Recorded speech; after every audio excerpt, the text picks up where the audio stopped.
disappearing rapidly. Some call it the sixth extinction. This rapidly upcoming global crisis causing the disappearance of many species rivals both the Ice Age and the dinosaur extinction. There have been 5 major extinction crises up to this point, and this may be the 6th. Scientists predict that over 1 million species may go extinct in the coming decades, and by the time that this extinction crisis ends, over 3/4 of all species may go extinct. What is surprisingly abnormal is the fact that species are going extinct at a rate 100 times faster than normal, and with over 60% of all wildlife lost in the past 40 years, our planet is in grave danger. We need to stop this and fast.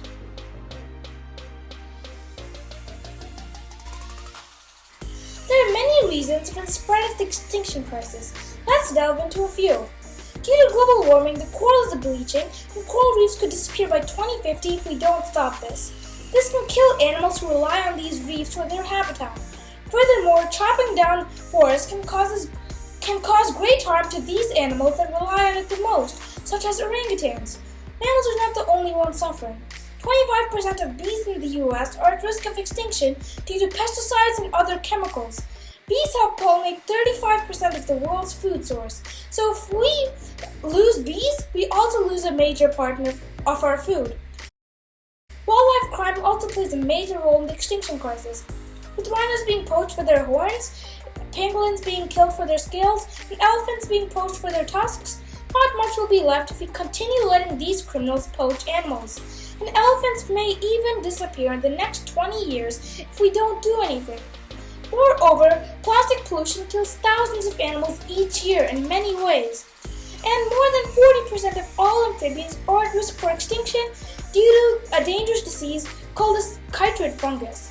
The chytrid fungus, a very dangerous disease to many amphibians, is one of the main causes in the deaths of these frogs.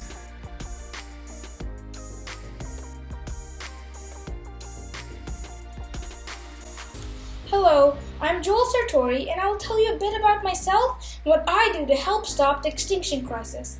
Having conservation on my mind, I have become an award-winning photographer, speaker, and author.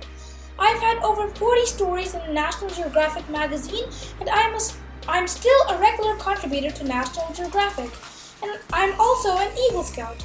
I specialize in photographing endangered species and their habitats around the world to hopefully raise awareness for the conservation of these sacred species and their habitats.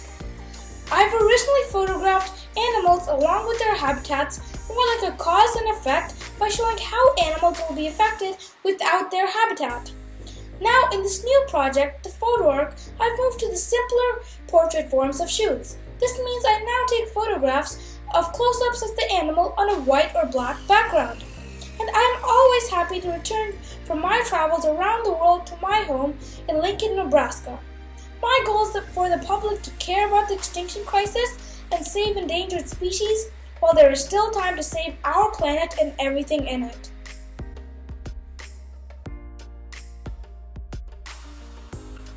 The National Geographic Photo Arc is my 25-year project to create studio-style portraits using photography of all 15,000 species of animals living in human care to help inspire people to take action and save these endangered species. All of the portraits are taken in either a black or a white background. This background acts as an equalizer so that a polar bear is no more important than a mouse, and a tiger beetle are the same. This is to capture the piercing gaze, form, and many unique features of the animal and motivate people to take action and save these endangered animals. This is also to have this penetrating gaze of the animal look people in the eyes and empower them to save these wonderful animals living in our planet. I named my project the Photo Ark to reflect this project's life-saving mission and how it resembles Noah's Ark. Since 2006, I've photographed nearly 10,000 animal species for the Photo Ark and have visited over 40 countries in the process. My photos for the Photo Ark have been displayed in many famous buildings and locations such as the UN building, the Empire State Building in New York, and even the Vatican in Rome. Many of these animal species in the photo arc have never been photographed so distinctively and clearly before. This is a big step in preserving all of these animals through the power of photography, which may go extinct in the future, and a big step in animal conservation. It is just folly to think that we can destroy one species and ecosystem after another and not affect humanity. When we save species, we are actually saving ourselves. There's no more important mission, because it's just crazy to think that we can doom wildlife to oblivion and believe humans will be just fine. That's a world I hope to never lay eyes upon. The goal of the photo arc isn't just to create a record of what we've squandered. It's to get people to change how they think and act in order to save these species. And through the power of visuals, I will continue to give a voice to the voiceless. There is no higher calling.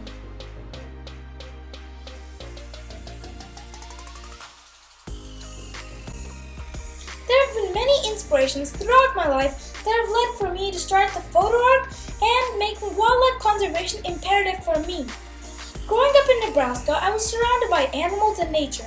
My father had always taken me hunting, mushroom hunting, and fishing. And my mother had always cared about backyard birds and flowers. Because my parents care so much about the natural world, I had grown up caring about it too. Furthermore, when I was 8 years old, my mom gave me a Time Life book. Towards the end of this book, in a section called Extinction, Martha, the last passenger pigeon, was there. I always look back at this and marveled how a species could drop from billions to none. When my wife Kathy got diagnosed with breast cancer, I was left at home to care for the children and think. I thought of many conservationists like John James Audubon and how they documented animals to preserve them in time. I then decided to use studio-style portraits to capture all of the animal features. Now, compiled together, it makes the photo arc.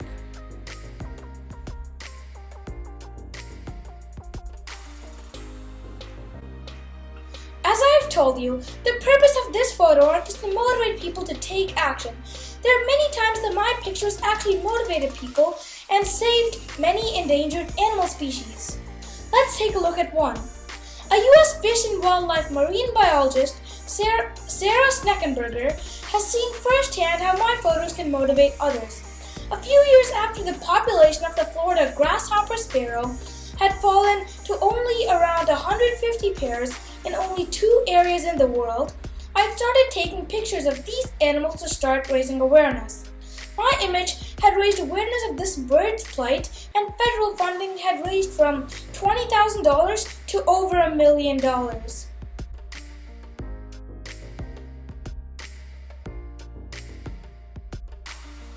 I think of the world as a web, and each animal being one string. As more and more animals go extinct, their strings disappear and the whole web unravels. Animals serve a huge part in making the world as great as it is today. The fresh air that we breathe, the food that we eat, and even the water that we drink. Nature provides all the essentials that are needed to sustain life on Earth. The environment plays an important role in the healthy living of human beings. It matters because it is the only home that us humans and all life have. And humanity's entire support system depends on the well-being of these environmental factors and the ecosystems on Earth. If we lose nature on Earth, we lose the whole Earth and everything in it. We are losing nature faster than it can restore itself, so it is our job to bring it back and to ensure a flourishing world full of nature for this generation and generations to come. The biggest question of our time is, will we wake up and act, or will we stare into our smartphones all the way down into disaster?